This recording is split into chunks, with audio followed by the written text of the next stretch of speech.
Morning student. आइए हम लोग स्टार्ट करते हैं आज जो हम लोग पॉइंट पढ़ रहे थे फैराडे लॉ ऑफ इलेक्ट्रोलिसिस से रिलेटेड।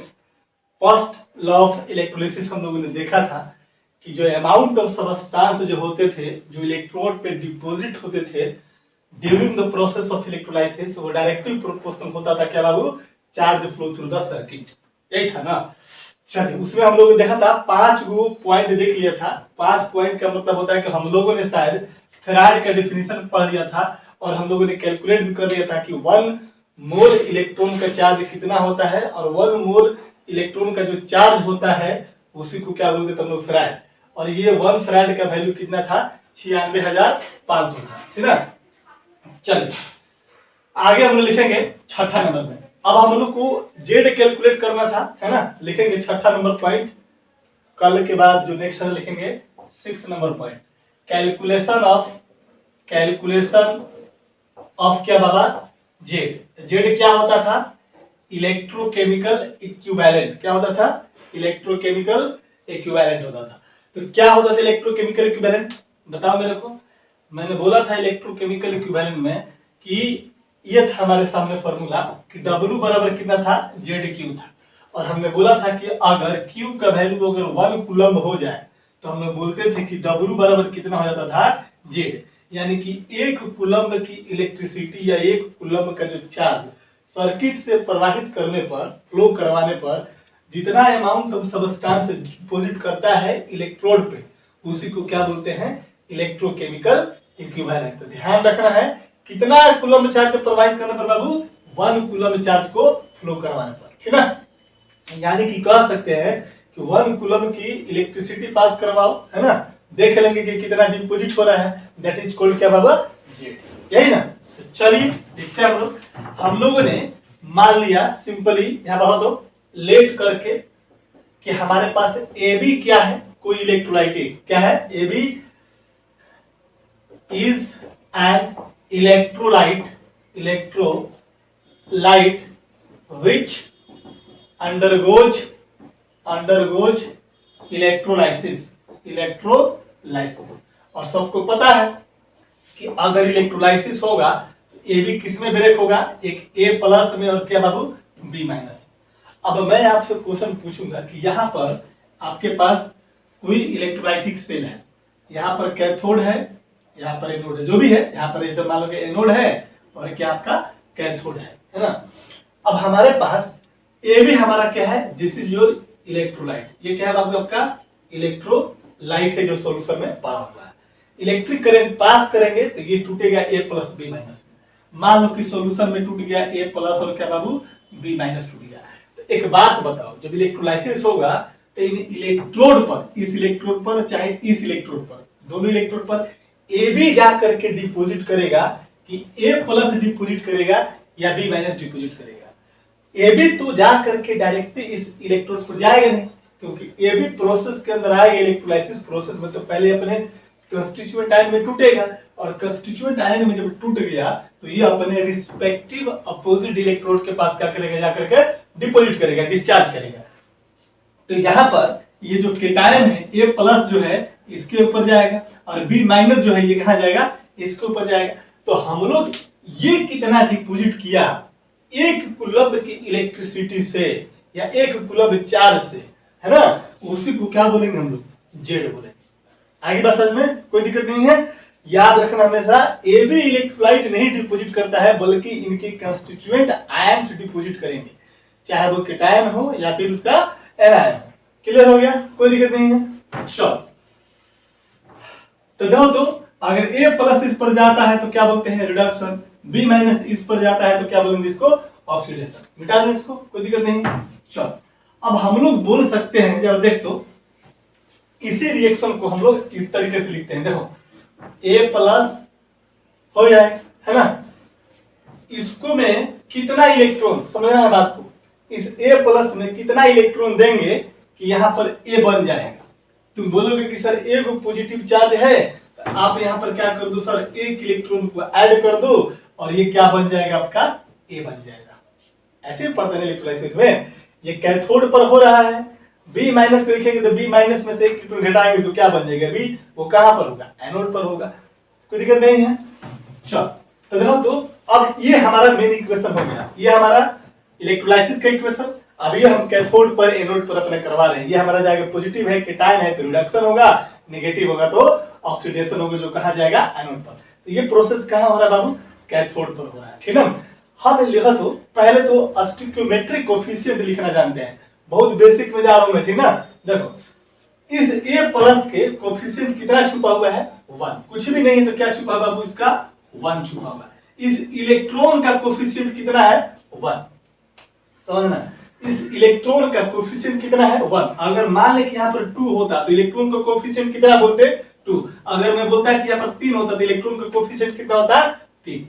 यहाँ पर क्या छुपा हुआ है? अकॉर्डिंग टू इसके यहाँ पर एक पॉजिटिव चार्ज है, तो इसको न्यूट्रल करने के लिए, इसको रिड्यूस करने के लिए A प्लस यहाँ 0 होता है, कितना इलेक्ट्रॉन करेंगे? तुम बोलोगे कि सर यहाँ पर 1 इलेक्ट्रॉन करेंगे। और इसके कोफिशिएंट जो A बना, इसका कोफिशिएंट भी कितना है तुम्हारा? 1 है। तो सबसे पहले यहाँ पर हम लोग लिख देंगे SC। SC क्या है बाबू? S for stoichiometry, C for coefficient. Stoichiometry coefficient इसके लिए कितना लिखेंगे? 1। इलेक्ट्रॉन के लिए कितना लिखेंगे? 1।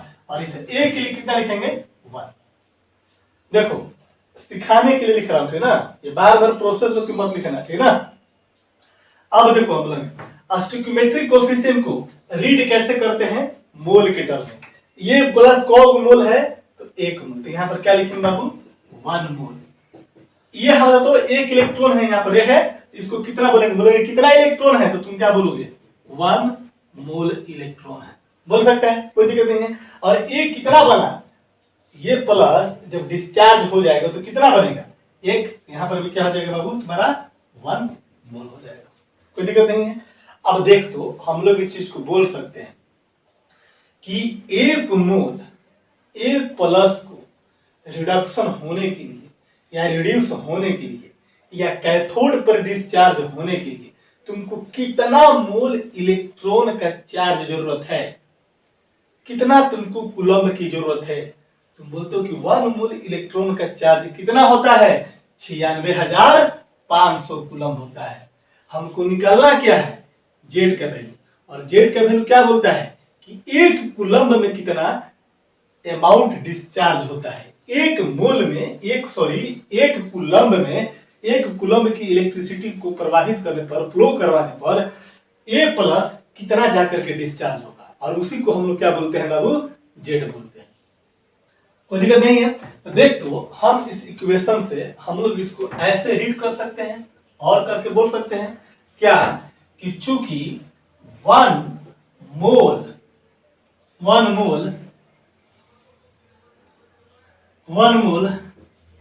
चार्ज ऑफ इलेक्ट्रॉन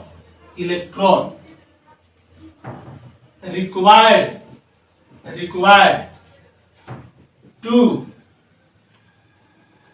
reduced या रिडक्शन, जो भी बोलना है, रिड्यूस कितना मोल ऑफ इट? देख तो कितना है, कहा गया? 1 मोल। 1 मोल क्या है बाबू? A। क्या लिखेंगे? 1 मोल ऑफ क्या बाबा? A। बोल सकते हैं क्या? 1 मोल चार्ज ऑफ इलेक्ट्रॉन की रिक्वायरमेंट होती है, इसकी आवश्यकता होती है रिड्यूस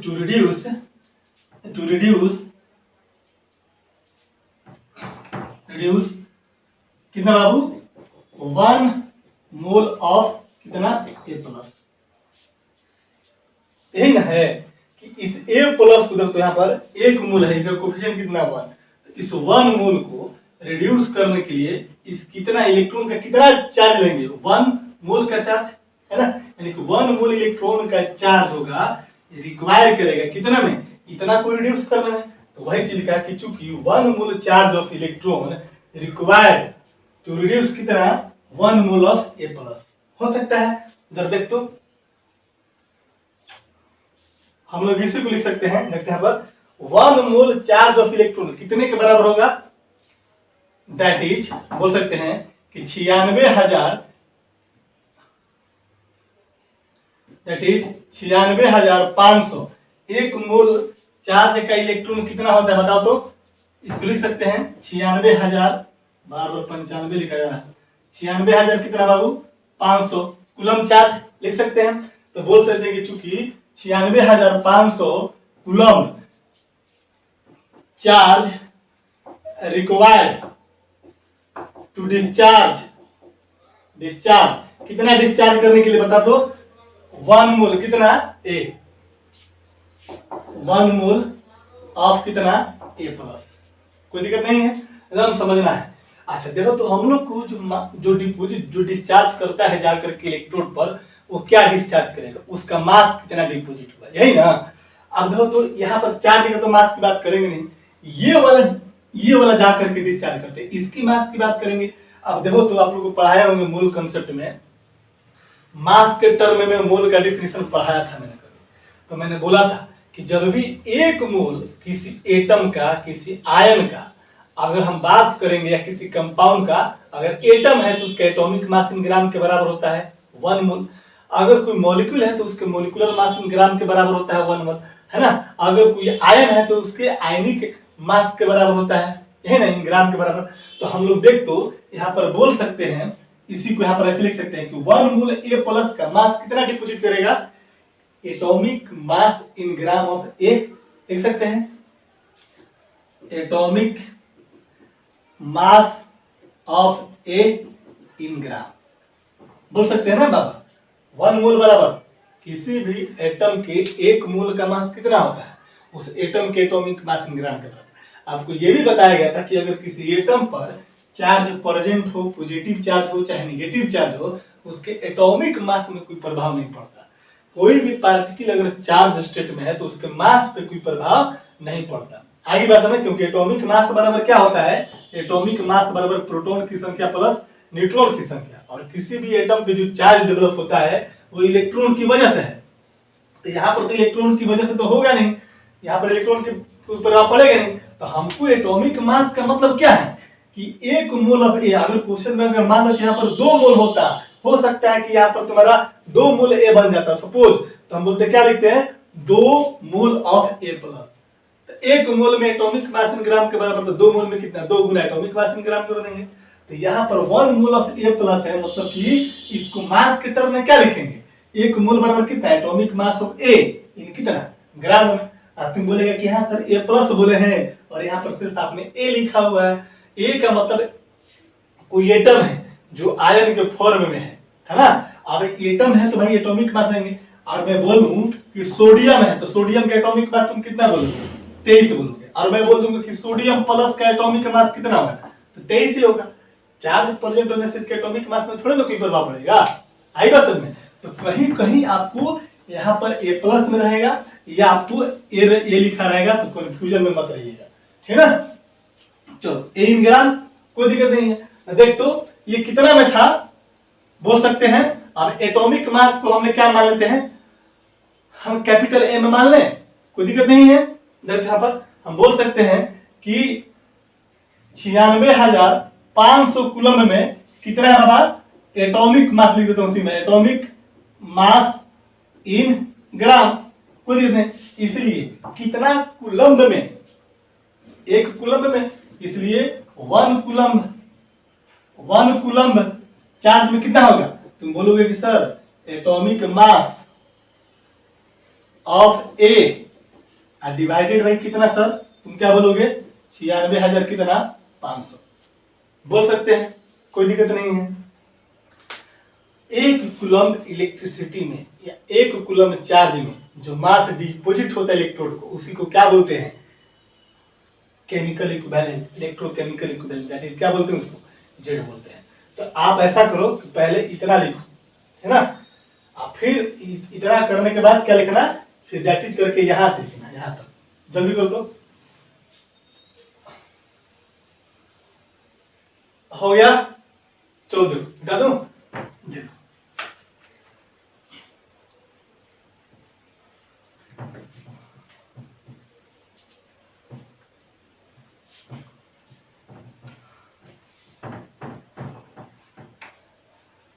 दोस्तों यहां से क्या लिख सकते हैं, 1 कूलम में जो डिस्चार्ज होगा उसी को बोलते हैं। इसके नीचे लिखना दैट इज कह सकते हैं क्या बाबू, दैट इज जेड बराबर कितना, atomic mass of A plus बोलो चाहे ए बोलो, है ना, कंफ्यूजन में मत रहना, ठीक ना। ए डिवाइडेड बटा कितना बाबू 96,000 कितना 500। और एटम या एलिमेंट कोई भी रहेगा उससे कोई फर्क पड़ने वाला नहीं है।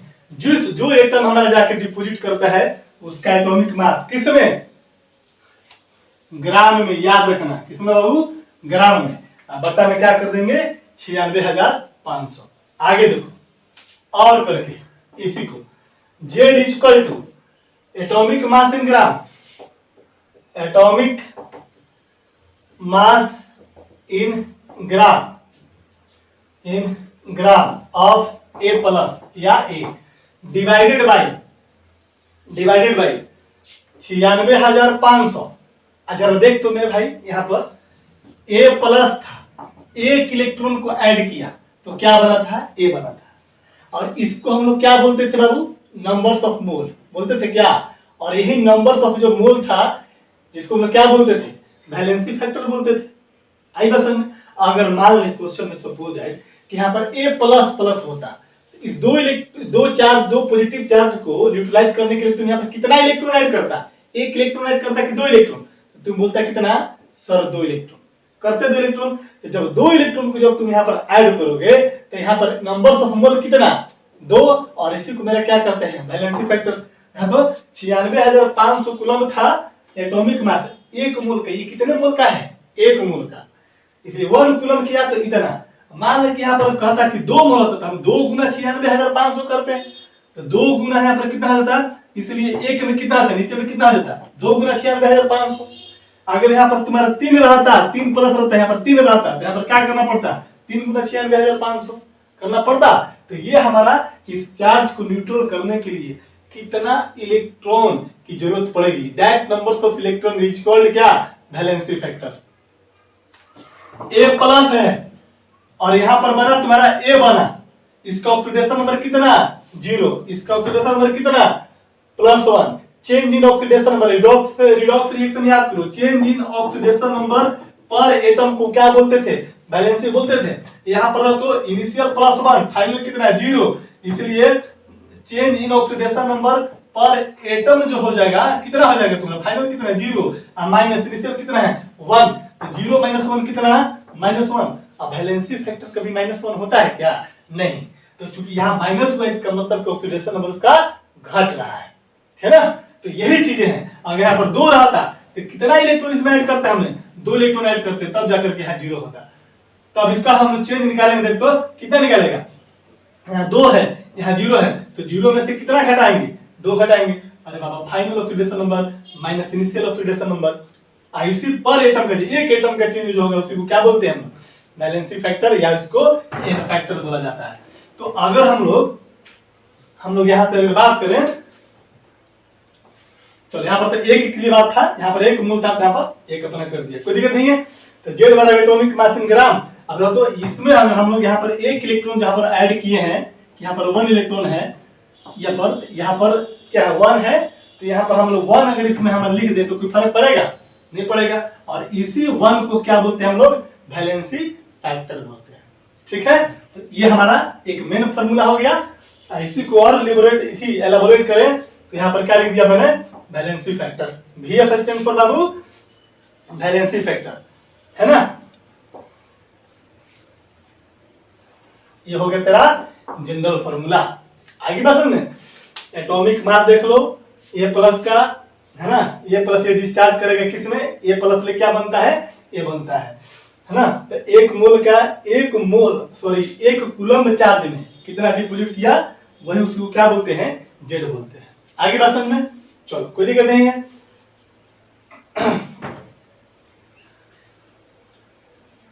आप क्या करो, नोट करो इसमें। अच्छा देखते यहाँ पर एक और चीज लिख है, इसको देखो कहीं कहीं पर मान ले कि तेरे को कूलम ना दे करके क्या लिख देगा, फराड लिख दिएगा। क्या लिख देगा बाबू, फराड। तो 96,500 कूलम बराबर कितना फराड, 1 फराड। तुम इसको ऐसे भी लिख सकता है, जेड बराबर atomic mass of A plus या ए इन ग्राम डिवाइडेड बाई कितना हो जाएगा, बोल तो फराड हो जाएगा, और गुना कितना हो जाएगा, वैलेंसी फैक्टर। कोई दिक्कत नहीं है, हो गया। चलो नोट करो, इसको मत लिखना है ना, समझाने के लिए लिखना। हो गया ना, कोई दिक्कत नहीं है। चलिए छठा पॉइंट आपका काम हो गया, मिटा दो। चलो अब हम लोग बात फॉर्मूला याद रखना, जेड के बराबर कितना हो गया, एटॉमिक मास इन ग्राम, जो डिपोजिट करेगा उसका एटॉमिक मास बटा में 96,500 और गुना क्या होगा, वैलेंसी फैक्टर। वैलेंसी फैक्टर क्या है, न्यूट्रलाइज करने के लिए, ऑक्सीडेशन स्टेट को जीरो करने के लिए कितना इलेक्ट्रॉन अपने लॉस किया, कितना इलेक्ट्रॉन गेन किया। यहाँ पर रिडक्शन के लिए क्या करेंगे, ऐड करेंगे, और ऑक्सीडेशन के लिए क्या करेंगे, उसमें से माइनस करेंगे, यही ना। इसी में लिख लो, थोड़ा सा ज्यादा दिक्कत होगा तो यहाँ पर इस फॉर्मूला के नीचे लिख दीजिएगा, वेयर VF क्या है, वैलेंसी फैक्टर, और ये वैलेंसी फैक्टर क्या होता है, it is the number of electron required to reduce या oxidize the substances at electrode. Electrode पे जैसे A प्लस है तो यहाँ पर A बनाना है, क्योंकि ये जाएगा डिस्चार्ज होने के लिए किस फॉर्म में, इस फॉर्म में जाकर रिड्यूस हो जाएगा। एक पॉजिटिव चार्ज कितना इलेक्ट्रॉन ऐड करेंगे, तो बोलेंगे कि सर 1 इलेक्ट्रॉन को ऐड करेंगे, तो यही 1 जो होगा क्या कहलाएगा, इसका वैलेंसी फैक्टर कहलाएगा, ठीक है ना। या तुम इस वैलेंसी फैक्टर को और क्या लिख सकते हो, देख तो लिख सकते हैं stoichiometry coefficient of electron loss या गेन, यही ना बोलते हैं। और ऑक्सीडेशन करवाएंगे तो उसमें हटाएंगे, और यहाँ पर रिडक्शन करवाएंगे तो A प्लस में एक इलेक्ट्रॉन को क्या किया, ऐड किया, तो ये गेन हो जाएगा। अगर मान लें कि तेरे पास B माइनस था, इसमें से तुम एक घटाओगे तो क्या बोलेंगे, लॉस किया। तो ये क्या होता है वैलेंसी फैक्टर, स्टोइकियोमेट्रिक कोएफिशिएंट ये होता है इलेक्ट्रॉन का, जो प्रोसेस के दौरान क्या होता है, लॉस या गेन होता है। लॉस करेगा तो रिडक्शन, गेन करेगा तो लॉस करेगा तो ऑक्सीडेशन, गेन करेगा तो रिडक्शन। क्लियर हो गया। अब वैलेंसी फैक्टर में कोई दिक्कत नहीं है, नहीं ना। चल मिटाता हूं मैं, नोट करो जल्दी से, हो गया। चल अब इस पर कुछ क्वेश्चन देखेंगे, ठीक ना। अभी बहुत सारा पॉइंट पढ़ना है, अभी फिलहाल क्वेश्चन, इसको जेड को कैसे निकालेंगे उसको समझाने के लिए, ठीक ना। चलिए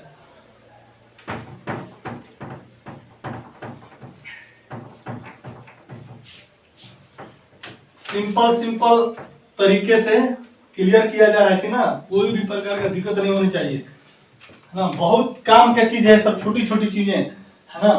आपको क्वेश्चन में दे दिया रहेगा, अच्छी बात है, और जनरली क्वेश्चन में आपको नहीं दिया रहेगा, है ना, क्योंकि जेड का वैल्यू आपको निकालना है। और आगे भी हम इसका एप्लीकेशन अभी और देखेंगे हम लोग, पहले क्वेश्चन लिखेंगे हम लोग।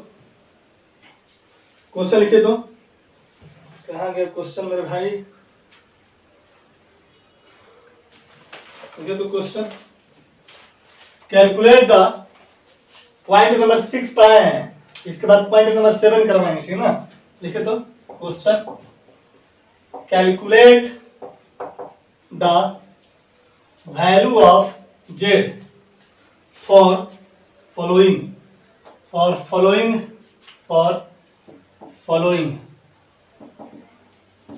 पहला में है ए में दिया हुआ है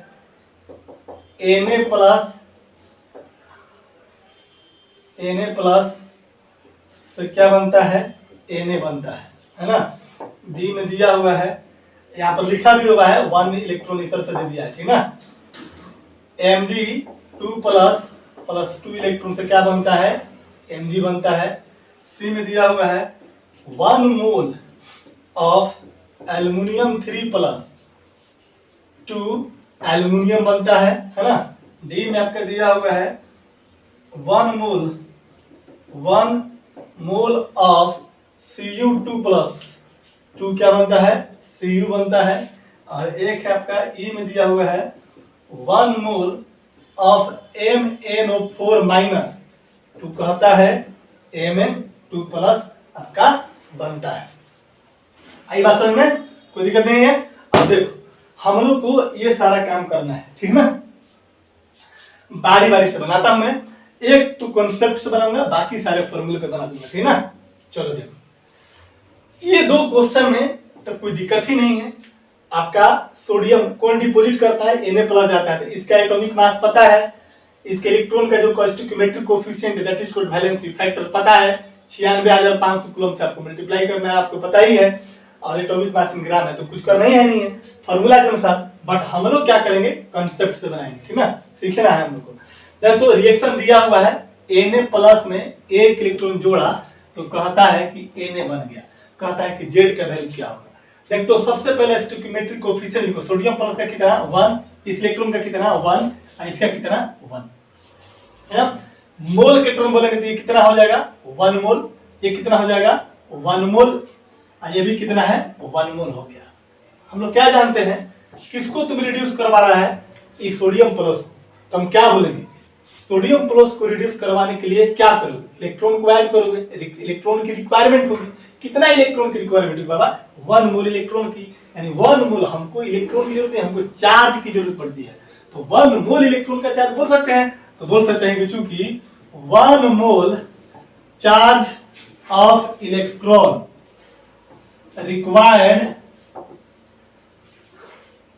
required by A plus to reduce A plus to reduce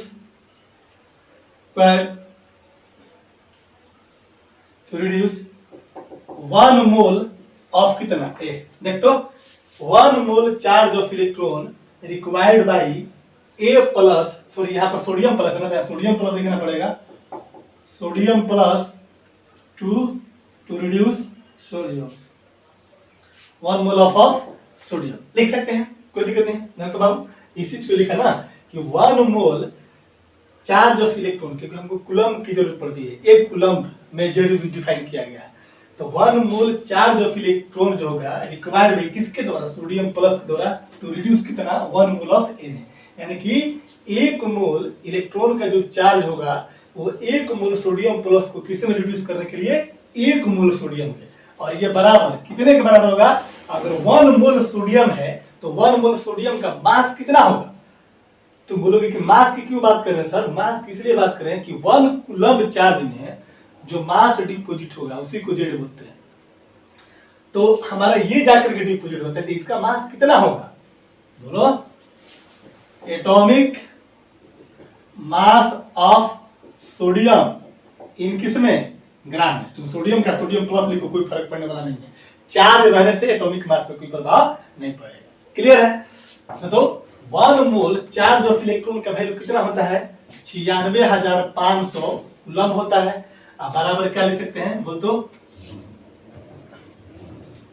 बराबर कितना लिख सकते हैं, थोड़ा सा नीचे करना पड़ेगा, लैंग्वेज में थोड़ा सा ज्यादा लिखना पड़ जाता है। अब आगे से एटॉमिक मास अगर नहीं करेंगे डायरेक्ट लिख देंगे, ठीक ना, तो 1 मोल चार्ज ऑफ इलेक्ट्रॉन इतना हो गया, तो कितना जाएगा 1 मोल चार्ज इलेक्ट्रॉन का वैल्यू कितना 96,500 कूलम्ब बराबर कितना एटॉमिक मास ऑफ सोडियम इन कितना ग्राम हो जाएगा 1 मोल का। तो देख तो इसीलिए ये इतना कूलम्ब चार्ज है, इसलिए तुमको कितना कूलम्ब में निकालना है 1 कूलम्ब में, तो कितना हो जाएगा बोलो, atomic mass of sodium divided by कितना, ये नीचे आ जाएगा 96,500। एटॉमिक मास ऑफ सोडियम कितना होता है बता दो, 23 बटा कितना 96,500 हो जाएगा, और इसी को हम लोग क्या बोलते हैं बाबू, जेड बोलते हैं। नहीं निकल गया, बोलो 1 कूलम्ब में जो होगा वही होगा। अब तुम यहाँ पर आप चाहते हो तो यार कितना इलेक्ट्रॉन ऐड किया है 1, तो वैलेंसी फैक्टर तेरा कितना 1 से गुना कर देगा, तो कोई प्रभाव नहीं पड़ेगा, आई ना समझ में। तो जो सोडियम के लिए क्या हो गया निकल गया। अब तुम 96,500 के बदले में तुम फराड भी लिख सकते हो, कोई दिक्कत नहीं है, 1 फराड यानी कि 23/f कर दे तो कोई दिक्कत नहीं है, नोट करो, हो गया कोई दिक्कत नहीं है, हो गया स्क्रीनशॉट। चलो देखो इसी को हम लोग फॉर्मूला से कैसे बना देंगे, कोई दिक्कत नहीं है, मिटा दें। चलो देखिए इसी को फॉर्मूला से, ये तो कंसेप्ट था, डायरेक्ट फॉर्मूला आप लोग क्या करना, डायरेक्ट फॉर्मूला यूज करो, है ना। कंसेप्ट क्लियर हो गया तो बहुत अच्छी बात है, बार बार रिपीट करके देख लेना एक दो बार। मैं फॉर्मूला डाल बनता हूं, है ना। ये हमारा क्या है बाबू, वैलेंसी फैक्टर है, कोई दिक्कत नहीं है। चलो, इसलिए Z बराबर कितना, फॉर्मूला क्या होता है, एटॉमिक मास। अच्छा, सोडियम प्लस की बात करें तो सोडियम की बात करेंगे तो atomic mass of sodium in gram, sodium plus बोलो चाहे जो भी बोलो, बटा में कितना बाबा, वैलेंसी फैक्टर गुना कितना 96,500। तो एटॉमिक मास ऑफ सोडियम कितना 23, वैलेंसी फैक्टर कितना 1 गुना 96,000 कितना 500 हो गया। Z इक्वल टू 23 बटा 96,500। ये बोलो या तुम क्या बोलो, Z बराबर 23 और 96,500 कितने के बराबर होता है बाबा, फैराड के बराबर। तो यहाँ पर कितना है फैराड, अब गुना कितना है वैलेंसी फैक्टर, वैलेंसी फैक्टर 1 है तो 1 गुना F बराबर कितना है F। ये बोलो, ठीक है, कोई दिक्कत नहीं, आई बात समझ। चलिए B की बात करेंगे हम लोग, बताया आगे, कोई दिक्कत नहीं है ना। तो B की बात करते हैं हम लोग।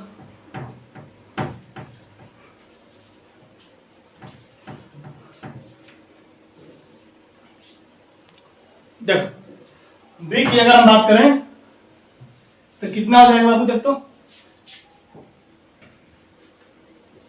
B क्या है, Mg2 प्लस है, कितना इलेक्ट्रॉन इसमें ऐड करेंगे, डायरेक्ट इक्वेशन में दिया हुआ है, तो 2 इलेक्ट्रॉन बराबर कितना आ जाएगा Mg। इसलिए Z बराबर कितना, atomic mass of magnesium 2 plus बटा कितना वैलेंसी फैक्टर गुना कितना 96,500 कूलम।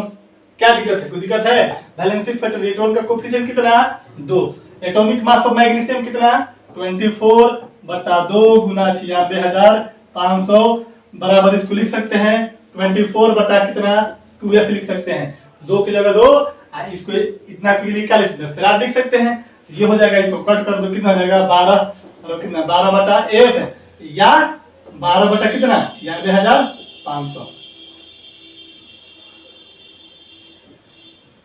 लिख सकते हैं। Z बराबर, कोई दिक्कत नहीं है, जल्दी करो फटाफट करते चलो, हो गया, वेरी गुड। C में क्या करता है जरा देख तो,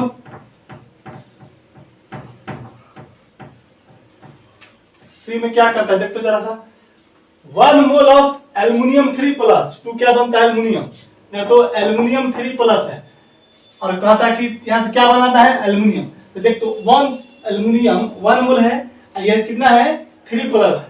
अब यहाँ 3 को रिड्यूस करने के लिए कितना इलेक्ट्रॉन ऐड करने पड़ेंगे, 1 इलेक्ट्रॉन, 2 इलेक्ट्रॉन, 3 इलेक्ट्रॉन, 3 निगेटिव और 3 पॉजिटिव, क्या हो जाएगा 0 हो जाएगा, तो प्लस कितना 3 इलेक्ट्रॉन, कोई दिक्कत नहीं है। तो देख तो वैलेंसी फैक्टर तेरे को पता चला कितना, वैलेंसी फैक्टर इलेक्ट्रॉन का जो कोफिशिएंट कितना 3, इसलिए Z इक्वल टू कितना हो जाएगा बोल, एटॉमिक मास ऑफ एल्युमिनियम इन ग्राम, पता है आपको इन ग्राम, बटा में कितना वैलेंसी फैक्टर गुना कितना बाबा 96,500, एटॉमिक मास एल्युमिनियम का कितना था 27, वैलेंसी फैक्टर कितना 3 गुना 96,500, या इसको तुम ऐसे लिखो 27 बटा 3 इंटू F बराबर, ऐसे काट कर दो यहाँ पर 9 हो जाएगा, यानी कि 9 बटा कितना F या 9 बटा 96,000 कितना 500, ये किसका वैल्यू है Z का। ये भी तेरा सही, ये भी तेरा सही, ये भी तेरा सही, ठीक है, आगे बढ़ो, कोई दिक्कत नहीं है। चल देख, हो गया स्क्रीनशॉट, डी देख,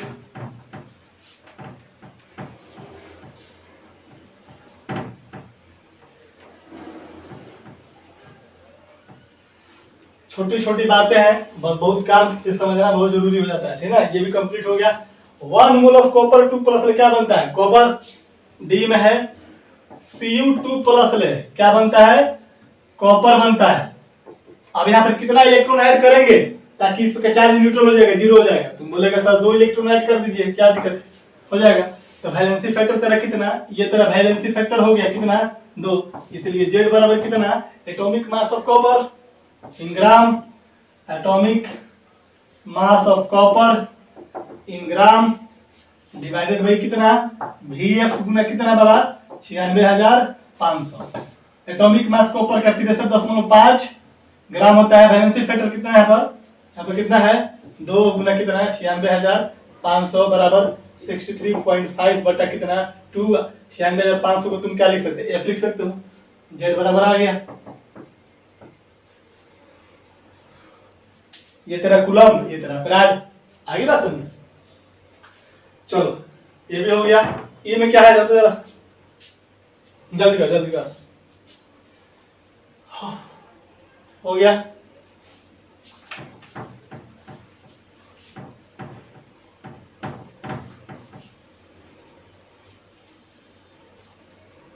नहीं तो कहता है कि ई में कहता है 1 mole of MnO4, MnO4 minus से क्या बनता है तुम्हारा Mn क्या 2 बनता है। अब देखो Mn4 माइनस और हमको Mn2 प्लस करना है, तो तुम क्या करो, अब यहाँ पर जो एक सिंगल माइनस है वो Mn पर है क्या, नहीं, बल्कि ये टोटल पर है। किस पर है, ये टोटल पर माइनस चार्ज है और यहाँ पर Mn लिखा हुआ है। इसका मतलब है कि Mn पर यहाँ इसका Mn का कुछ यहाँ पर ऑक्सीडेशन स्टेट होगा। इस आयन्स में, इस मॉलिक्यूलर आयन में इस Mn पे कुछ चार्ज होगा। अब उस चार्ज को कितना करना है, 2 करना है। तब देखते हैं कि भाई इस Mn पर कितना चार्ज होगा, प्रेजेंट होगा। ऑक्सीडेशन नंबर निकालना जानते हैं आप, जिसका निकालना उसको क्या मानेंगे, देखो इसको मान लिया x प्लस एक ऑक्सीजन का कितना होता है ऑक्सीडेशन नंबर -2, तो चार्ज में कितना -2 इंटू कितना 4 हो जाएगा। अब बराबर कितना, इस पूरे कंपाउंड पर कितने चार्ज हैं उस चार्ज के बराबर, तो कितने चार्ज है माइनस को एक होता है, कितना -1 कर दिया। यहाँ से सॉल्व करोगे तो x - 8 = -1, इसलिए x = कितना तुम्हारा +7 हो जाएगा। यानी कि इस कंपाउंड में MnO4 माइनस में Mn पर कितना है +7, तो यहाँ पर हम लिख सकते हैं कि यहाँ पर +7 है। हम बोल सकते हैं कि यहाँ पर Mn +7 से कितना बनता है, Mn +2 बनता है ना। इस तरह से तब इतना प्रोसेस आपको करना पड़ेगा और ऑक्सीडेशन नंबर आपको निकालने आता है, मैं बता चुका हूँ बहुत डिटेल बढ़िया से, है ना। तो यहाँ पर तो इसमें कितना Mn पर है इतना, और इतना +7 से कितना होता है +2 होता है। तो Mn +7 से +2, अब इस +7 में कितना इलेक्ट्रॉन को ऐड करेंगे कि यहाँ पर Mn पे +2 चार्ज बचेगा, तो बोलोगे सर 5 इलेक्ट्रॉन ऐड कर दीजिए। 7 पॉजिटिव में से 5 नेगेटिव को घटाएंगे तो कितना बचेगा, 2 पॉजिटिव यहाँ पर है। ये हमारा इलेक्ट्रॉन का coefficient, this is called your valency factor, कितना हो गया 5। इसलिए हम लोग बोल सकते हैं, क्या बोल सकते हैं बाबू, Z = कितना, atomic mass of Mn, atomic mass of Mn बटा कितना, Mn मतलब मैगजीन, है ना, बटा में कितना वैलेंसी फैक्टर गुना 96,500 बराबर। देख तो एटॉमिक मास Mn का कितना होता है 55 पॉइंट समथिंग होता है, मैं 55 ही देता हूं, 55 डिवाइडेड बाई वैलेंसी फैक्टर कितना, देखो इलेक्ट्रॉन का कितना 5 गुना 96,000 कितना 500 बराबर 55 बटा में कितना 5 इंटू कितना F कर सकते हो। आगे बात समझ में। तो इस तरीके से Z का वैल्यू निकालते हैं। तो ओवरऑल आपने देखा कि Z का वैल्यू क्या होता है, फाइनल फॉर्मूला आपने क्या देखा था, Z = atomic mass of atom या ion in gram divided by कितना वैलेंसी फैक्टर गुना 96,000 कितना 500। तो यहां से आपका Z निकल जाएगा। आगे बात समझ में, कोई दिक्कत नहीं। चलिए इसको नोट कर लीजिए। अब इसके बाद कहानी हम लोग स्टार्ट करते हैं। अब हम लोग फिर से आएंगे फ्राइडे फर्स्ट लॉ में। तो W बराबर ZQ में हमने Z का काम तमाम कर दिया, Z पढ़ लिया। अब यहां से बहुत सारा छोटा छोटा डेरिवेशन देखेंगे, नोट करो इसको।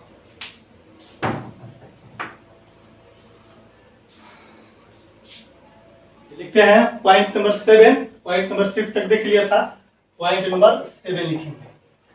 पॉइंट नंबर 7 में हम लोग पढ़ेंगे application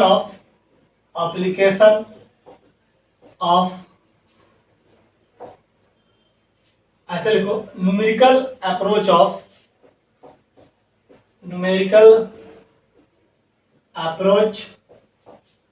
of Faraday first law of electrolysis, ठीक है ना। और यानी कि Faraday first law of electrolysis से हम लोग क्या करेंगे, न्यूमेरिकल के बारे में पढ़ेंगे कि न्यूमेरिकल किस तरह का पूछता है, क्या क्या पूछेगा उसमें जी। तो सबसे पहले लिखेंगे कैलकुलेशन ऑफ, ए लिख देंगे calculation of amount of substance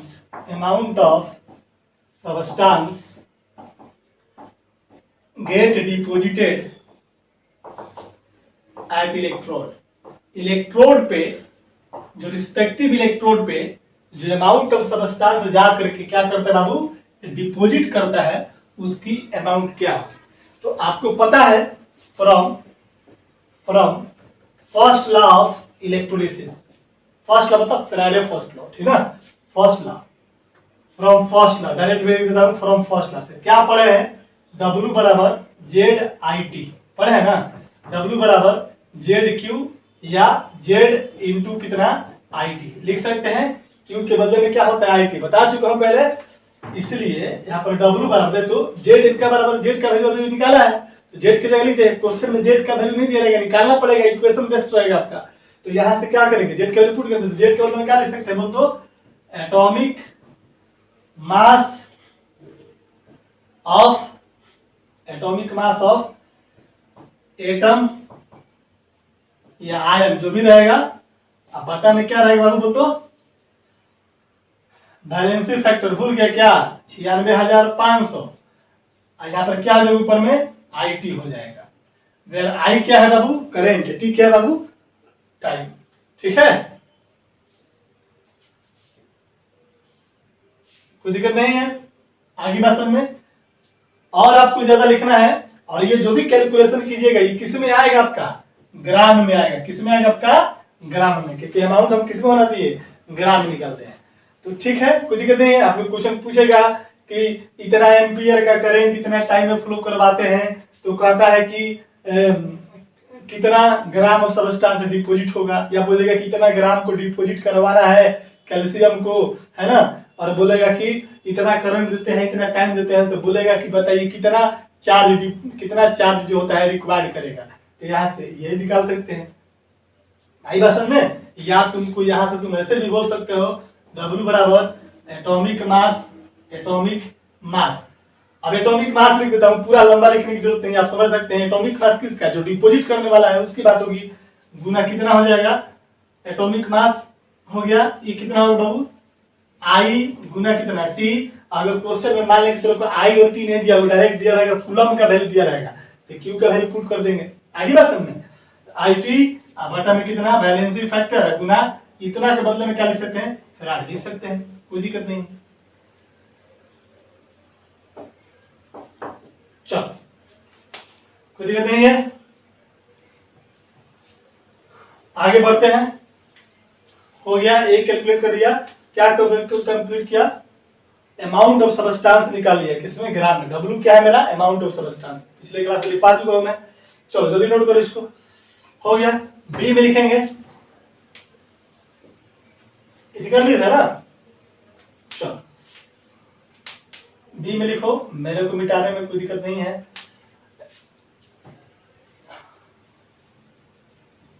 calculation of mole of substance get deposited, जो सबस्टांस डिपोजिट होगा उसका मोल कितना होगा, है ना। जरा देख तो, अभी हम लोगों ने देखा, क्या देखा कि W बराबर जो होता है,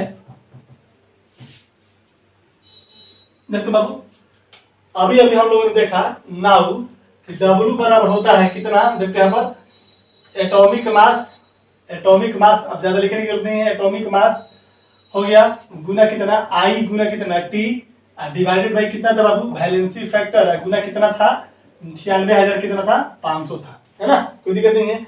अब ये क्या है मेरा weight, given weight of substance है, और ये क्या है एटॉमिक मास। इसको नीचे लाएंगे तो कोई दिक्कत हो जाएगा। इसको हम ऐसे लिख सकते हैं कि W बटा में एटॉमिक मास बराबर में क्या लिख सकते हैं, तो ऊपर क्या बच जाएगा, ये वाला टर्म है नीचे आ गया, ऊपर में क्या बच गया, IT बच गया, तो I गुना कितना T, अब बटा में क्या बच जाएगा, बैलेंसिंग फैक्टर गुना 96,000 कितना 500।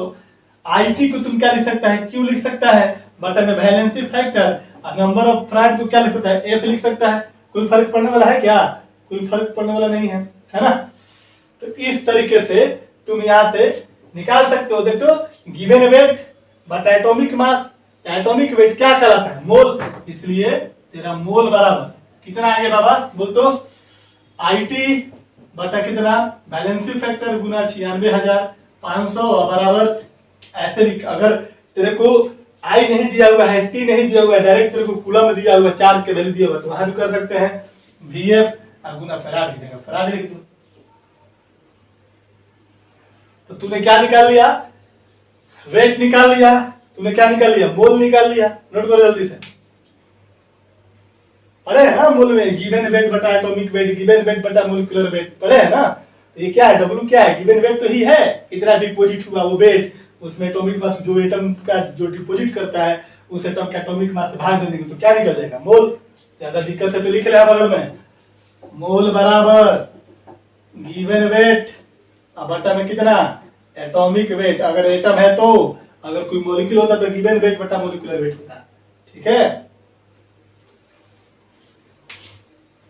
चलिए आगे बढ़े, लिखेंगे सी, लिखेंगे बता दूं, सी में लिखेंगे calculation of volume of gases discharge eight STP। लिखेंगे कैलकुलेशन ऑफ, सी में लिखिएगा कैलकुलेशन ऑफ वॉल्यूम, वॉल्यूम किसके लिए, गैस के लिए, calculation of volume of gas discharge eight electrode. Electrode पे जैसे बोलते थे ना कि जैसे हमने करवाया NaCl का करवाया तो Cl2 जाता था, क्लोरीन गैस जाता था, तो क्लोरीन गैस कितना वॉल्यूम इवॉल्व करेगा, ये जी है। यहाँ पर लिख देना एट STP या NTP पे हो जाएगा। तो तुमने अभी भी जाना, वी नो दैट, तुम अभी क्या जानते हो बताओ तो, मोल बराबर क्या बताया था, मोल के बराबर अभी लिखा है तो बताया था, बताओ तो एटॉमिक, सॉरी क्या है बाबू, I गुना T बटा में वैलेंसी फैक्टर गुना कितना बाबा 96,500, यही बताया था ना। यहाँ पर एटॉमिक मास था, एटॉमिक मास गिवन वेट के नीचे आ जाता, मोल बन गया था। अब देख तो फॉर गैस के लिए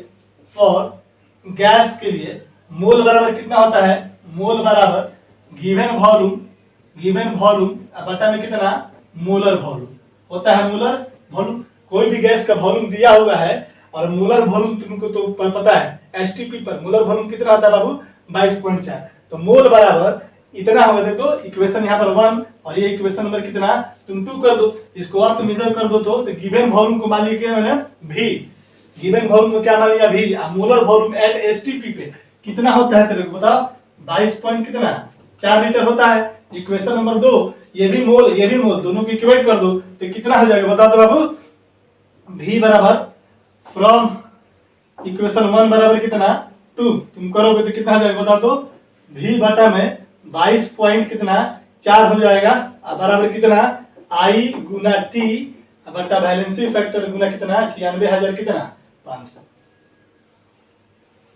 वेयर V क्या है, volume of gas given at STP। आपको गिवन STP का बोलेंगे मतलब आपको जो भी क्वेश्चन पूछेगा वो STP पे पूछेगा कि STP पे कितना वॉल्यूम होगा, तो क्वेश्चन में आपको दिया रहेगा, है ना। अब यहाँ पर 22.4 से अगर ml में दिया रहेगा तो इसको 22,400 ml कर लेना, अगर मान लो कि ml है तो उसको लीटर में कन्वर्ट कर देना, लीटर में हो जाएगा तो यहाँ से कर देना। अब यहाँ से तुमको ये पता है, ये पता है, ये पता है, ये पता है, ये पता है, तो वॉल्यूम में निकल जाएगा, तिरछा गुना करके निकाल लेना, क्लियर, यहाँ से वॉल्यूम निकल जाएगा आपका। चलो आगे बढ़े, आपसे ये पूछेगा निकालने के लिए ये वाला, है ना, बाकी सारा कुछ पता। तो सी देख लिया हम लोगों ने, चलो डी देखते हैं हम लोग, जल्दी करो नोट, आगे बढ़े। देखो कैलकुलेशन ऑफ पढ़ना, कैलकुलेशन ऑफ क्या पढ़ेंगे हम लोग, इक्विवेलेंट वेट। अब क्या पढ़ना है बाबू, calculation of equivalent weight of deposited substance. जो सबस्टांस क्या करेगा, डिपॉजिट करेगा, उसकी हम लोग बात करेंगे, है ना। आगे बढ़े, चलो ये डी कर लेना। ये सब इस तरह से न्यूमेरिकल पूछेगा डी, ठीक ना, सब ध्यान में रहना चाहिए।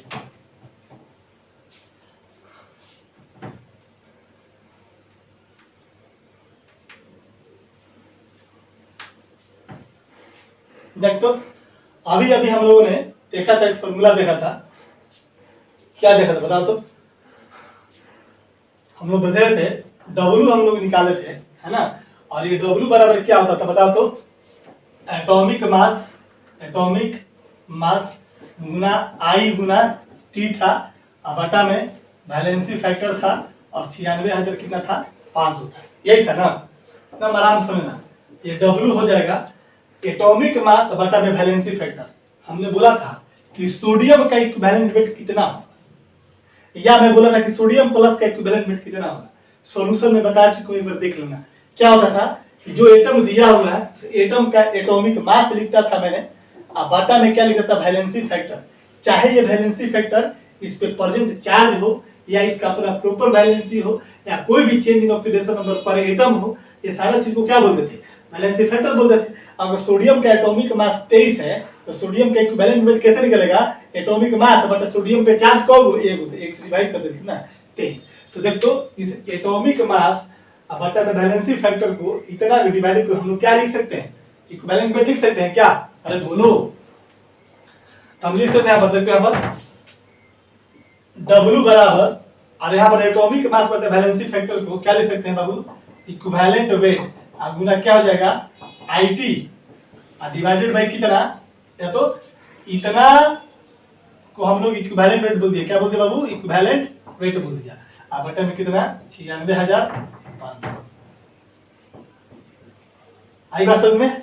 या तुमको बोल सकते हैं, आप देखते हैं यहाँ पर क्या, W बराबर इक्विवेलेंट वेट, इक्विवेलेंट वेट को मैं E कर दूं क्या, E, कोई दिक्कत नहीं है, गुना कितना I गुना T, और बटा में 96,500 को ये क्या लिख सकते हैं, फैराड लिख सकते हैं, कोई दिक्कत नहीं है। अब वैलेंसी फैक्टर किधर चला गया, इक्विवेलेंट वेट में, ये फार्मूला में चला गया यहाँ से। अब यहाँ पर वैलेंसी फैक्टर मत कर देना, ठीक है।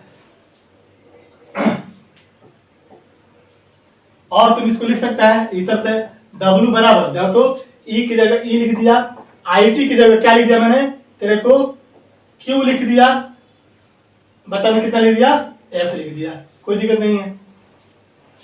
कोई भी फॉर्मूला लगा दो, आपके पास दिमाग है कहीं भी हो, ये अपना याद रखिएगा। तो हम लोगों ने इक्विवेलेंट वेट निकाल लिया, हम लोगों ने अमाउंट ऑफ सबस्टेंस निकाल लिया, हम लोगों ने मोल निकाला, हम लोगों ने वॉल्यूम को निकाला। अब एक रिलेशन आता है कि नंबर्स ऑफ फैराड में और ग्राम इक्विवेलेंट में क्या अंतर है, लिखेंगे डी हो गया, जल्दी नोट करो, हो गया। चलो ये देखते हैं, कैलकुलेशन ऑफ रिलेशन बिटवीन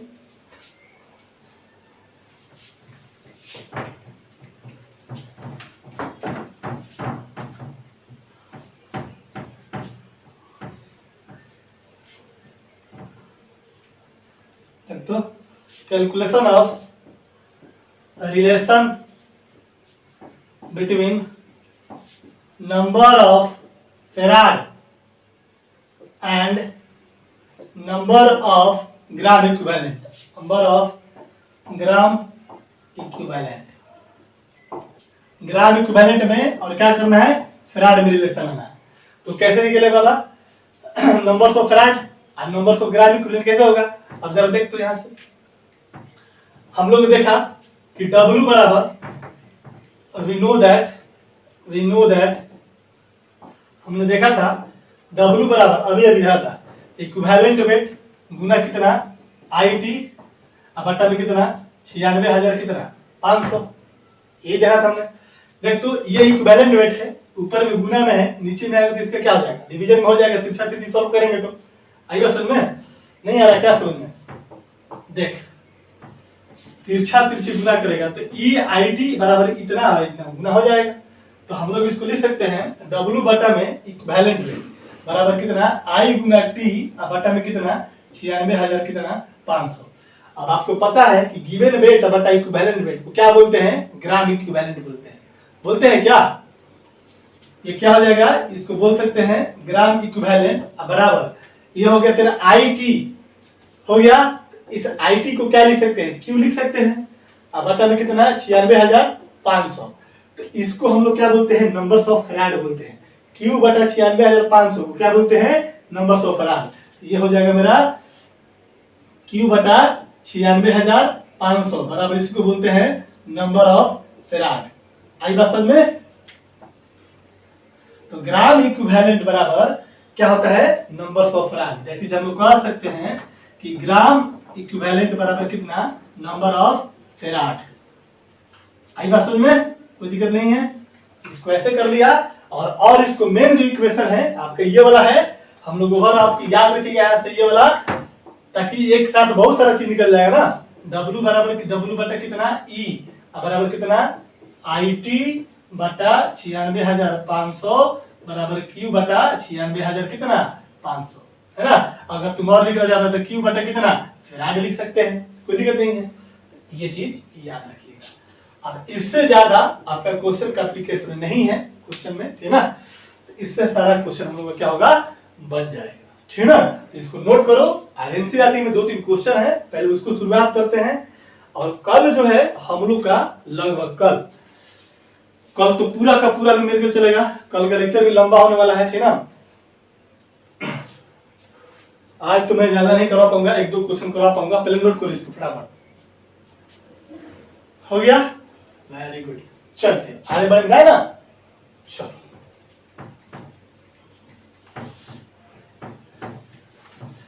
अब मेरे ख्याल से किसी भी प्रकार का कोई दिक्कत नहीं होना चाहिए मेरे भाई, है ना। यहां तक था आपका Faraday first law of electrolysis था, ठीक है ना। Faraday second law of electrolysis कुछ भी नहीं है, 2 मिनट का चीज है। तो पहले हम लोग फैराडे फर्स्ट लॉ पढ़ जाते हैं बढ़िया से, है ना। न्यूमेरिकल देख लेते हैं इसको, और इसके आगे हम लोग क्या करेंगे, सेकेंड लॉ का एक डिफिनीशन है बस, और कुछ भी नहीं है। चलो लिखिए तो question.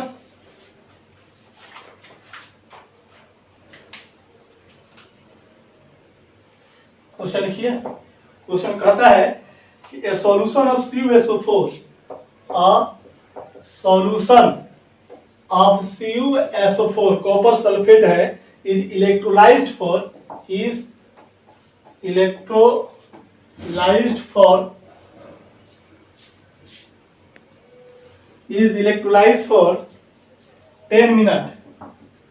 10 minute with a current of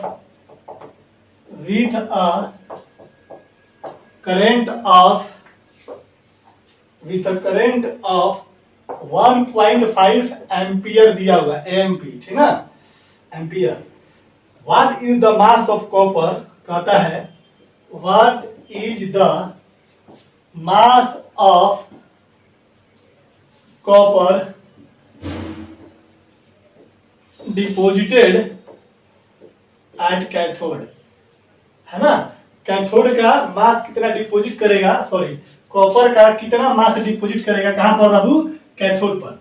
कोई CuSO4 का यहाँ पर बोल दिया है कि यहाँ पर कोई इलेक्ट्रोलाइटिक सेल है, यहाँ पर मेरा एनोड है, यहाँ पर मेरा कैथोड है, और इलेक्ट्रोलाइटिक सॉल्यूशन में CuSO4 लिया गया है, ये टूटेगा तो Cu प्लस प्लस प्लस कितना बाबू, SO4 माइनस होगा। तो आपको पता है कि कॉपर प्लस जो है कहाँ जाता है बाबू, यहाँ पर जाकर डिपोजिट करेगा, पढ़े हम लोग। तो कहता है कि कॉपर का कितना मास डिपोजिट करेगा, ये निकालना है। तो हम लोग तो सारा कुछ दिया हुआ है ना, तो गिवन है क्या दिया हुआ बता, आई बराबर दिया हुआ कितना 1.5 एम्पियर दिया हुआ है। क्यों नहीं दिया हुआ, आई दिया हुआ है। अच्छा टाइम कितना दिया बाबू, 10 मिनट दिया हुआ है। टी बराबर कितना 10 मिनट दिया हुआ है। एक बात बताओ, टाइम किस में लिया जाता है, सेकंड में। अगर मैं करंट की डिफिनीशन बोलूं तो numbers of charge flow per unit second, है ना। यूनिट एक सेकेंड में कितना चार्ज फ्लो करता है उसी को क्या बोलते हैं, आई बोलते हैं। तो जब भी टाइम आपका या तो मिनट में दिया रहेगा या आपको आवर में दिया रहेगा, उसको किस में कन्वर्ट कर लेंगे बाबू, सेकंड में कन्वर्ट करेंगे। तो 1 मिनट में कितना सेकंड, 60 सेकंड। तो 10 मिनट में कितना, तो 60 गुना कितना, 10 बराबर कितना, 600 सेकंड हो जाएगा। आई पता चल गया, टी पता चल गया, कोई दिक्कत नहीं है। अब देखो वैलेंसी फैक्टर तेरा कितना हो जाएगा, जाओ देखो तुम आराम से, कॉपर प्लस प्लस है, इसमें कितना जोड़ेंगे कि कॉपर बन जाएगा, 2 इलेक्ट्रॉन जोड़ेंगे, यानी 2 मेरा क्या हो जाएगा, वैलेंसी फैक्टर हो जाएगा, है ना। आई बस में कुछ भी समझ में नहीं आता है। CuSO4 दिया हुआ है, ये किस में टूटेगा, Cu plus plus plus SO4 minus minus. तो जितना चार्ज होगा पॉजिटिव या निगेटिव, उसी को क्या बोलते हैं, वैलेंसी फैक्टर बोलते हैं। तो यहाँ पर क्या लिखा हुआ है, तो वैलेंसी फैक्टर ऑफ CuSO4 में देखेंगे तो Cu plus plus plus SO4 क्या, माइनस माइनस, यानी ये डिपॉजिट करता है। देखो ये बात बहुत अच्छे से समझना मेरे भाई, बहुत सारा लड़का समझता है कि कॉपर सल्फेट जाके डिपॉजिट कर जाएगा, नहीं, Cu डिपॉजिट करेगा, ठीक है ना। Cu प्लस प्लस डिपॉजिट, इसका हम लोग बात करेंगे। इसका वैलेंसी फैक्टर कितना, बोलो, 2 हो गया। अब सारा चीज तुमको पता है, वैलेंसी फैक्टर तुमको पता है, आई पता है, टी पता है, डब्ल्यू निकालना है।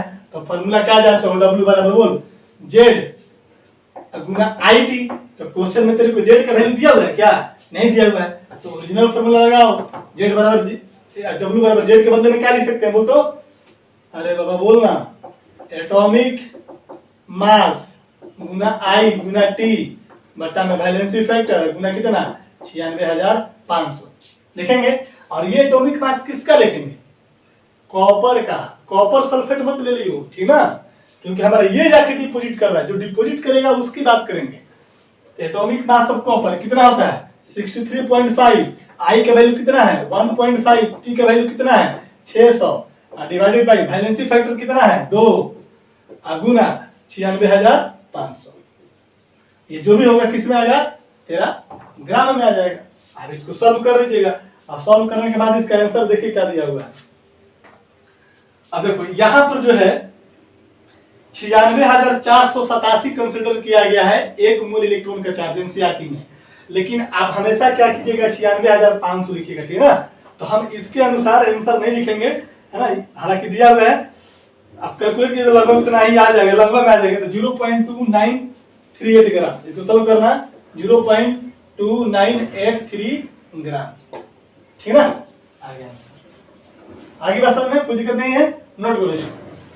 कैसे कैसे क्वेश्चन करना है, आपको टाइम दिया हुआ है, आपको क्या दिया हुआ है, करंट दिया हुआ है, व्हाट इज द मास निकालना है, मतलब कि W बराबर क्या है आपका वाट करना है, कॉपर डिप्यूट करता है। तो I दिया हुआ है, T दिया हुआ है, वैलेंसी फैक्टर तुमको पता है और आराम से कर लेंगे। आगे बात समझ, तो इसीलिए वैलेंसी फैक्टर ये चीज जानना बहुत जरूरी होता है, ठीक है ना। चलिए नेक्स्ट क्वेश्चन बना दो।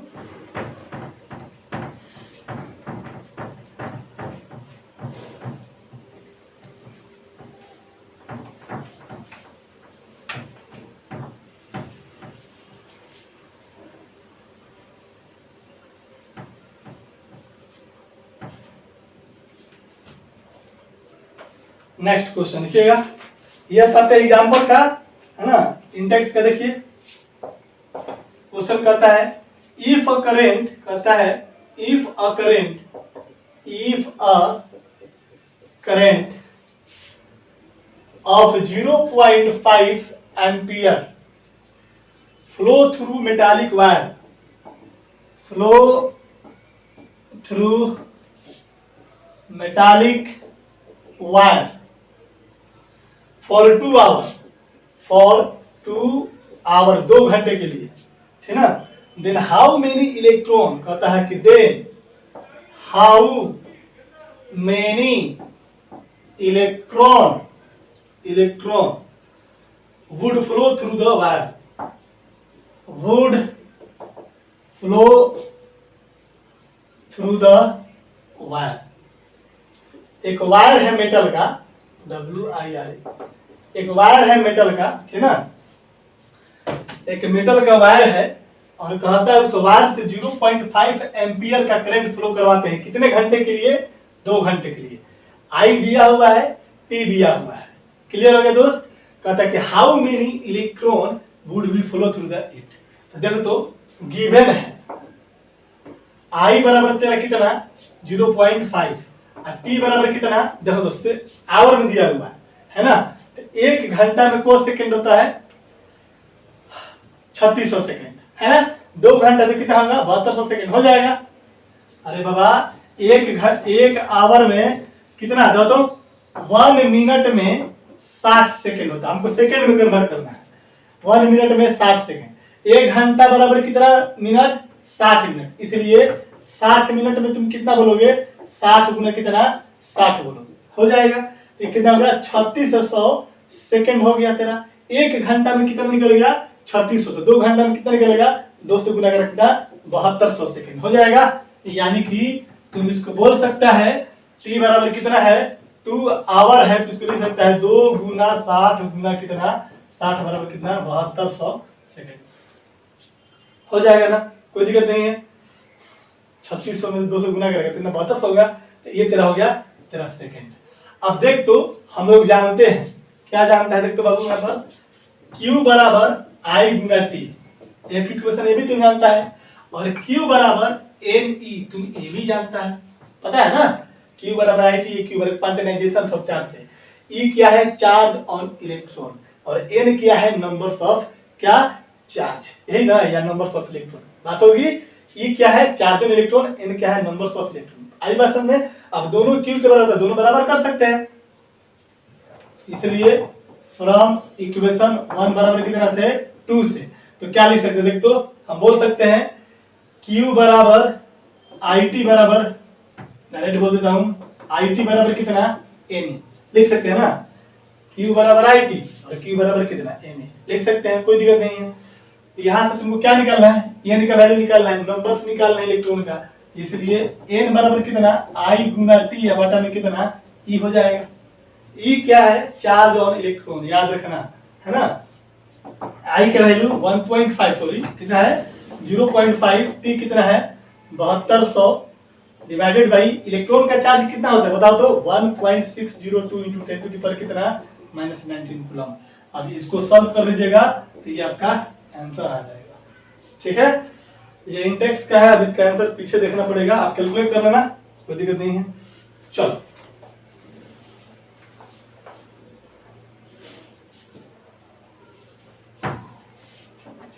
N क्या है नंबर ऑफ इलेक्ट्रॉन।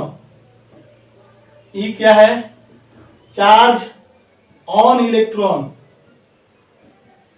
एक इलेक्ट्रॉन का चार्ज है ठीक ना याद रखना। और ये कितना होता है 1.602 इंटू 10 टू द पावर -19। हमेशा मोड वैल्यू लीजिएगा कैलकुलेशन करने के लिए ठीक ना। अब यहाँ पर निगेटिव है तो नंबर कभी निगेटिव में आएगा कि माइनस इतना नंबर ऑफ इलेक्ट्रॉन नहीं हमेशा क्या होगा नंबर को पॉजिटिव में रिप्रेजेंट करेंगे ठीक ना। तो ये हो जाएगा ठीक ना। आप यहाँ पर लिख सकते हो कोई दिक्कत नहीं लेकिन जो भी वैल्यू पुट करना है क्या ना मोड वैल्यू यूज करेगा ठीक है। चलो नेक्स्ट क्वेश्चन देखें जल्दी करो।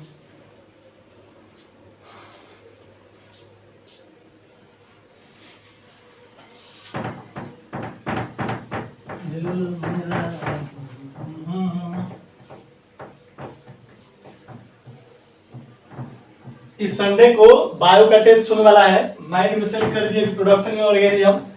और जहां तक रही बात कि जैसे कि सिलेबस थोड़ा सा टाइम गड़बड़ा गया लोगों का है ना। फिजिक्स का पेपर लेट मिलता है लेक्चर लेट मिलता है या मैथ का लेक्चर लेट मिलता है तो उसके पीछे रीजन है। अभी थोड़ा सा लोग इंगेज हो गया वेब के चक्कर में ठीक है ना। वेब एक्चुअली में क्या है कि बन गया है लेकिन अभी हम लोग उसको सीखे नहीं है कैसे उसको ड्राइव करना है। स्टाफ वगैरह रहता है तो वो अपना ड्राइव करता है कोई स्टाफ है नहीं तब उसको सीखने में टाइम लगेगा। जब तक सीखेंगे नहीं तब तक हम लोग उसको खरीद नहीं सकते हैं। तो उसमें हमको लगता है कि 1 सप्ताह तक डिस्टर्ब होगा है ना। जो नॉर्मल टाइम पर लेक्चर नहीं मिलेंगे आपको है ना। कभी सुबह में मिलेगा कभी शाम में मिलेगा लेकिन मिल जाएगा ठीक है। इसी को ध्यान रखना है आप लोग को ठीक ना। टेंशन में नहीं रहना है भाई मेरे ठीक है। आप लोगों से ज्यादा टेंशन हम लोग का है ना। आप लोग बस कोशिश करना है कि जितना पढ़ाया जा रहा है उसको कमांड करते चलिए। आइए नेक्स्ट क्वेश्चन देखते हैं हम लोग। नेक्स्ट क्वेश्चन कहता है कि suggest the list of metal that are extracted electrolytically. अब कौन सा मेटल है जो इसको हम लोग, अब कॉपर सल्फेट, कॉपर को इलेक्ट्रिक से कर सकते हैं, सोडियम को इलेक्ट्रोलाइटिक मेथड से कर सकते हैं, है ना, बेरियम को, जितने भी अल्कली मेटल है, अल्कलाइन अर्थ मेटल है, डी ब्लॉक के एलिमेंट है, उनको हम लोग इलेक्ट्रोलाइसिस करवा करके उसको प्राप्त कर सकते हैं। तो ये लिखवाने की जरूरत नहीं है, थ्योरेटिकल क्वेश्चन है, देख लेना। न्यूमेरिकल देखो, कंसीडर द रिएक्शन, पता है, कंसीडर द रिएक्शन Cr2O7 है ना, 2 माइनस प्लस 14H प्लस, है ना, प्लस 6 इलेक्ट्रॉन से बनता है 2Cr3 प्लस, है ना, अब प्लस क्या बनता है 7H2 बनता है। कहता है what is the quantity of electricity, कहता है what is the quantity of electricity in coulomb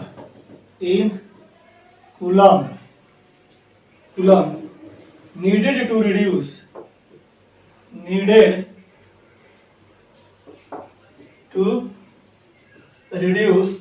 1 mole of Cr2O7 2 minus, है ना। कहता है कि कितना इलेक्ट्रिसिटी, क्या कहता है कि कंसीडर द, कोई रिएक्शन हो रहा है और ये रिएक्शन अपना इधर से दे दिया गया है ना, पूरा बैलेंस्ड करके, ठीक है ना, रिडॉक्स दे दिया है। तो what is the quantity of electricity, कितना इलेक्ट्रिसिटी पास कर, इलेक्ट्रिसिटी का मतलब Q बराबर IT निकालो या कूलम चार्ज निकालो, ठीक ना। यहाँ पर लिखा है इलेक्ट्रिसिटी इन कूलम, मतलब कि चार्ज निकालना है ना। Needed to reduce 1 mole Cr2O7 को क्या करता है, रिड्यूस करवा देना है, ठीक है। अब भाई Cr2O7 ये रिड्यूस करने का मतलब क्या है कि ये पूरा रिड्यूस करने वाला है, नहीं, Cr2 रिड्यूस, मेटल क्या करते हैं, ये मेटल नहीं है, इसमें मेटल कौन सा है, Cr2 है। तो हम लोग सिंपल तरीका से Cr2O7 2 माइनस ले, क्या बनता है 2Cr3 बनता है, देखो यहाँ पर 2Cr3 बनता है। अब तुम यहाँ पर जरा देख, तो यहाँ पर तुम क्या करेगा, जरा देख तो बाबू, यहाँ पर इसका ऑक्सीडेशन स्टेट निकालेंगे, एक क्रोमियम का x, तो दो क्रोमियम कितना है 2x, अरे बाबा जिसका निकालना उसको x मानते हैं ना, तो 2x हो गया। अब प्लस माइनस कितना, -2 इंटू कितना 7, और ये कितने के बराबर, -2 के बराबर, इस पर चार्ज कितना है बाबू, -2, तो माइनस कितना 2 कर दिया। यहाँ पर 2x बराबर कितना 14 माइनस कितना 2, इसलिए x बराबर कितना 12/2 हो जाएगा, बराबर कितना +6, यानी कि यहाँ पर कितना है +6 है, समझ आया। और यहाँ पर क्या है +3 है, एक क्रोमियम पर कितना है +3, दो क्रोमियम पर कितना, 3 दूनी का कितना 6, तो पर एटम का चेंज कितना निकलेगा, तो यहाँ पर x का वैल्यू निकाला, एक क्रोमियम का कितना निकाला +6, और यहाँ पर एक क्रोमियम का कितना है +3 है, आई बात समझ में। तो यहाँ पर तुम्हारा अगर मैं बोलूं कि चेंज इन ऑक्सीडेशन नंबर कितना निकल जाएगा, तो सॉरी, हाँ ठीक है, कोई दिक्कत नहीं है, आगे बात समझ में ना। यहाँ पर जब तो x का वैल्यू निकाला, 2x नहीं, x का वैल्यू निकाला कितना 6, आगे बात समझ में। इसीलिए हम यहाँ बोल सकते हैं, इसलिए चेंज इन ऑक्सीडेशन नंबर पर एटम कितना हो जाएगा, बोल तो देख, तो एक का 6 है, तो 2 का कितना हो जाएगा 12, यहाँ पर 2 का कितना हो जाएगा 6। आ रही है बात समझ में, नहीं आ रहा समझ में, देखो एक का x का वैल्यू निकाला, एक क्रोमियम कितना प्लस है, जहाँ कौन क्रोमियम है 2 का, एक का +6, तो 2 का कितना, अरे 2x माने हैं, अरे 2x, 2 into x का वैल्यू कितना है 6, कितना आ जाएगा 12 हो गया, यानी कि 2 क्रोमियम के यहाँ पर +6 है, और यहाँ पर देखो 2 क्रोमियम का कितना है, एक क्रोमियम का +3, 2 का कितना 3 का 6, तो फाइनल कितना 6, इनिशियल कितना 6, सॉरी इनिशियल कितना 12, तो 6 में से 12 घटाएंगे तो कितना बनेगा -6, यानी कि तुम्हारा वैलेंसी फैक्टर कितना हो जाएगा, बोल सकते हैं चेंज ऑफ पर नंबर कितना आ जाएगा, बोल 12 - 6 बराबर कितना आ जाएगा 6, सॉरी कितना आ जाएगा 6 माइनस कितना 12, इसलिए कितना आ जाएगा तुम्हारा बोलो कितना आ जाएगा 6 हो जाएगा -6, और वैलेंसी फैक्टर कभी आपका नेगेटिव नहीं होता है, इसलिए वैलेंसी फैक्टर तेरा कितना हो जाएगा 6, मोड वैल्यू कर ले, आगे बात समझना, क्योंकि वैलेंसी किसी का निगेटिव नहीं होता, ठीक है ना, ये नहीं समझना। आगे बात समझ में। तो चलो ये हमारे पास हो गया, वैलेंसी फैक्टर निकल गया, ठीक है ना। आगे बात समझ में। अब कहता है कि 1 मोल ऑफ Cr2O7 का काम करना, पहले इतना नोट कर लो, मेरे ख्याल से बन जाना चाहिए, है ना। अब आपसे आगे बढ़े। इसमें निकालना क्या आपको, जेड का वैल्यू निकालना है, कुछ नहीं निकालना है। अब इसको तुम बैलेंस कर लो, देख तो यहाँ पर क्या निकलेगा तुम, यहाँ पर तेरा कितना हो गया, यहाँ पर 12 है। अब ऐसे भी तो इतना करने की तुमको जरूरत भी नहीं है ना, इस इक्वेशन में ऐसे भी तुम्हारा दे दिया है। देख तो यहाँ पर 2 निगेटिव और 6 निगेटिव, 6 2 कितना 8 निगेटिव हो गया, समझना बात को। 8 निगेटिव है और 14 को क्या H प्लस है, 14 को पॉजिटिव है, तो 14 में से 6 घटाएंगे तो कितना बचेगा, सॉरी 14 में से 6 2 8 घटाए कितना बचेगा, इधर कितना 6, इधर भी 2 3 कितना 6, तो बैलेंस फैक्टर ये है तो तुम्हारा क्या निकलेगा 6 निकलेगा, नहीं निकलेगा तो इतना करने की जरूरत भी नहीं था, है ना, लेकिन आपको बता दिया गया, चलो कोई बात नहीं है। तो यहाँ पर हमारे पास है, तो हम बोल सकते हैं कि यहाँ पर नेट हमारा कितना इलेक्ट्रॉन चाहिए, 6 इलेक्ट्रॉन चाहिए नेट। इसको क्या करना है, रिड्यूस करने के लिए। अब यार ना वैलेंसी 6 बाबा, तो कितना चाहिए 6 इलेक्ट्रॉन चाहिए, तो इसको लिख दो, क्या लिखेंगे बताओ, कर लेगा इसको कर लेना, ठीक ना, टाइम लेक्चर लंबा हो जाएगा, है ना, इसको कर लीजिएगा इसके आगे, ठीक है, नहीं तो इसको आगे कल करवा दिया जाएगा, ठीक है, कोई दिक्कत नहीं। चलिए मिलते हैं नेक्स्ट बार में, ठीक है। एक्चुअली थोड़ा हमको काम है, हमको टाइम का पता ही नहीं चला, ठीक है ना, 8 बजे तक टाइम दिया था एक आदमी को, जाना पड़ेगा हमको, ठीक है। चलो कोई बात नहीं, नेक्स्ट क्लास में इस क्वेश्चन को करिएगा, आप ट्राई कीजिएगा, नहीं बनेगा तो फिर हम ट्राई करेंगे, ठीक है। अच्छा, हम लोग को फ्राइडे फर्स्ट ऑफ इलेक्ट्रोलिसिस का कल सिर्फ न्यूमेरिकल चलेगा, कल भर, कल मेरे को लगता है कि कल कोशिश करेंगे कि 10-12 क्वेश्चन करवा दे, बढ़िया, है ना, ये हो जाएगा। 10-12 होमवर्क दे देंगे तो 20-22 क्वेश्चन इस पर आधारित हो जाएगा, और इसके बाद हम लोग एंट्री मारेंगे इलेक्ट्रोलाइटिक कंडक्टेंस के बारे में, है ना, कंडक्टिविटी रेजिस्टिविटी, इसको करते हुए तब जाकर गैल्वेनिक सेल पढ़ेंगे, ठीक है। चलिए लेक्चर को थोड़ा सा टाइम बेटाइम हो सकता है, अभी थोड़ा रीजन है, मैंने आपको रीजन बता दिया है, तो उसको लेकर ज्यादा टेंशन नहीं लेना है, ठीक ना। हालांकि टाइम पर मिल जाता है तो बच्चे अपने टाइम का उपयोग कर लेता है बढ़िया से, लेकिन प्रॉब्लम है स्टाफ वगैरह सब कोई है नहीं, तो सारा काम खुद से ही करना पड़ता है ना, लेक्चर बनाना, रिकॉर्ड करना, डालना। अब यही स्टाफ होता तो अपने क्लासरूम में कैमरा लगा रहेगा, जहाँ करके लेक्चर बनाकर आदमी निकल जाता आराम से, है ना, आता स्टाफ अपना काम कर देता। अभी थोड़ा बहुत ज्यादा आदमी बिजी हो गया, एंगेज हो गया, ठीक है ना, इस वजह से थोड़ा आपको दिक्कत हो रहा है, मैं समझ सकता हूँ कि परेशानियों को। चलिए मिलते हैं नेक्स्ट क्लास में, इसके आगे कल करेंगे, ठीक है, तब तक के लिए